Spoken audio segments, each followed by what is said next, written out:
Assalamualaikum warahmatullahi wabarakatuh. Perkenalkan, nama saya Muhammad Zaini Ar-Rashid dengan NPM 23125896. Ya, jadi pada video ini saya akan membahas analisis kitab Sabilul Muhtadin, khususnya mengenai tentang imam dan makmum serta macam-macam sujud seperti sujud sahwi, tilawah, dan sujud syukur. Nah, jadi pembahasan ini sangat penting karena berkaitan langsung dengan kesempurnaan ibadah sholat, baik secara berjamaah maupun dalam kondisi tertentu yang sering terjadi dalam praktik sehari-hari. Jadi mari kita simak bersama agar kita dapat memahami dan mengamalkan tata cara ibadah dengan baik dan benar. Ada sebuah cetak biru, semacam sistem operasi yang mengatur tiap gerakan biar semuanya jadi satu harmoni yang sempurna. Ternyata petunjuknya ada di sebuah kitab klasik karya Syekh Muhammad Arsyad Al-Banjari. Anggap aja kitab Sabilul Muhtadin ini kayak buku panduan super detail yang udah jadi pegangan selama ratusan tahun. Yuk kita bedah bareng-bareng isinya. Inti dari semua ini sebenarnya adalah hubungan antara imam, sang pemimpin, dan makmum, yaitu kita yang mengikuti. Coba bayangin deh sebuah orkestra. Imam itu konduktornya. Dialah yang ngasih aba-aba. Dan makmum adalah para musisinya, yang ngikutin dengan saksama biar tercipta alunan yang indah. Nah, fondasi dari semua ini justru sesuatu yang nggak kelihatan, kepercayaan. Ini aturan paling dasarnya. Sebelum mulai gerakan apapun, seorang makmum itu harus yakin 100% kalau sholat imamnya sah. Tanpa keyakinan ini, ikatan antara pemimpin dan pengikutnya itu nggak terbentuk. Hasilnya, sholat berjamaahnya jadi nggak sah. Terus gimana caranya hubungan ini dijaga secara fisik? Kitab ini ngasih 3 syarat praktis. Pertama, posisi. Tumit makmum nggak boleh lebih depan dari tumit imam. Simpelnya buat jaga peran pemimpin. Kedua, harus tahu gerakan imam, entah itu dengan melihat atau mendengar suaranya. Dan yang ketiga, harus berada di ruang yang nyambung atau istilahnya itisal. Jadi nggak ada tuh tembok permanen yang misahin kita, biar kita tetap jadi satu kesatuan. Nah, slide ini nunjukin poin pertama tadi dengan jelas banget. Aturannya sederhana, tapi penting banget. Posisi yang benar, yang sunnah, itu sedikit di belakang imam, kayak yang di sebelah kiri. Tapi kalau Anda posisinya di depan imam, kayak yang di sebelah kanan, menurut mazhab Syafi'i, hubungan imam makmumnya putus. Artinya sholat berjamaahnya nggak sah. Sistem ini punya kriteria yang jelas. Misalnya, orang yang sholatnya sendiri aja harus diulang, ya nggak bisa mimpin. Orang yang statusnya lagi jadi makmum juga nggak bisa tiba-tiba jadi imam. Terus, ada juga aturan spesifik soal gender dan kelancaran bacaan Al-Fatihah.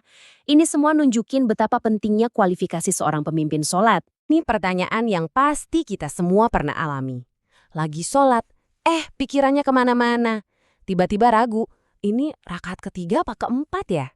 Atau mungkin kita lupa nggak tahiyat awal. Nah kalau udah gitu harus gimana? Jawabannya adalah sujud sahwi. Anggap aja ini semacam tombol reset yang elegan di dalam sholat. Kita cukup lakuin 2 sujud tambahan sebelum salam, dan itu fungsinya untuk menambal kekurangan atau kesalahan karena lupa tadi. Jadi sholat kita tetap utuh. Terus kapan kita perlu lakuin sujud sahwi ini? Sistemnya spesifik banget. Kita melakukannya kalau misalnya kita meninggalkan salah satu sunnah penting yang disebut sunnah ab'ad. Contoh paling umumnya itu tahiyat awal. Atau kalau kita nggak sengaja ngelakuin sesuatu yang harusnya batalin sholat. Dan tentu saja kalau kita ragu sama jumlah rokaat. Oke, dari yang tadinya buat benerin kesalahan, sekarang kita pindah ke momen-momen yang spesial. Ada ayat-ayat tertentu di dalam Al-Quran yang pas kita baca atau dengar rasanya tuh beda, bikin merinding. Nah, gimana sistem sholat ini merespons momen-momen seperti itu? Nah, untuk momen seperti itu, ada yang namanya sujud tilawah.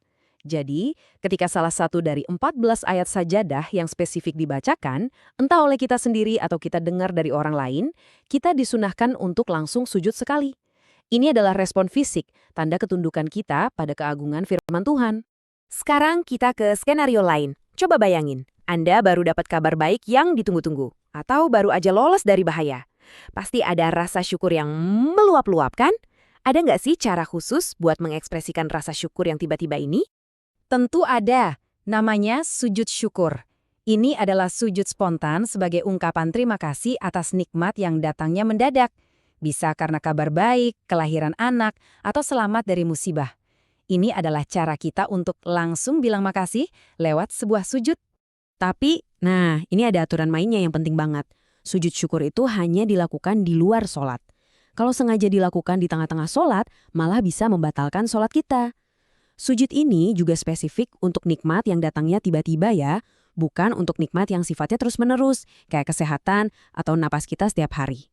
Penting banget nih buat dicatat. Semua aturan yang kita bahas barusan itu dari kacamata mazhab Syafi'i, yang dijelaskan di kitab Sabilal Muhtadin. Ini adalah salah satu dari beberapa aliran pemikiran besar dalam Islam, tapi bukan satu-satunya pandangan. Coba deh kita lihat tabel perbandingan ini. Langsung kelihatan kan betapa beragamnya pandangan para ulama. Contohnya soal sujud sahwi. Mazhab Hanafi bilang itu wajib, sementara Syafi'i dan Maliki menganggapnya sunnah. Atau sujud syukur, yang menurut Syafi'i dan Hanbali itu sunnah, tapi menurut Maliki malah makruh. Ini nunjukin kekayaan dan dinamika dalam tradisi intelektual Islam. Oke, kita udah lihat sistem yang umurnya ratusan tahun. Pertanyaannya sekarang, gimana dengan dunia modern? Gimana aturan-aturan kuno ini diterapkan di tengah keramaian zaman sekarang? Ini dia pertanyaan kuncinya. Aturan dari abad ke-18 soal jarak dan koneksi, apa masih nyambung buat jamaah yang jumlahnya puluhan ribu di sebuah stadion atau lapangan terbuka? Apa prinsipnya masih relevan untuk skala yang sebesar itu? Dan jawabannya, menurut para ahli fikih modern, ternyata iya masih relevan. Prinsip dasarnya tetap sama. Ternyata yang paling penting itu bukan soal jarak fisiknya dalam meter, tapi soal ittisal, yaitu keterhubungan barisan dan kemampuan makmum untuk tetap bisa mengikuti gerakan imam. Selama prinsip abadi ini terpenuhi, sholatnya tetap sah. Nah, disinilah teknologi modern masuk. Bukan buat ngubah aturan, tapi justru buat nguatin prinsip dasarnya. Pengeras suara, misalnya, dianggap boleh karena alat itu justru memperkuat ittisal. Teknologi ini ngebantu setiap orang, bahkan yang di syaf paling belakang sekalipun, untuk tetap terhubung dan bisa mengikuti sang konduktor dengan sempurna.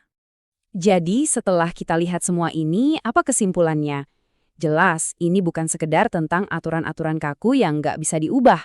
Ini adalah cerminan dari sebuah tradisi yang hidup, bernafas, dan terus beradaptasi.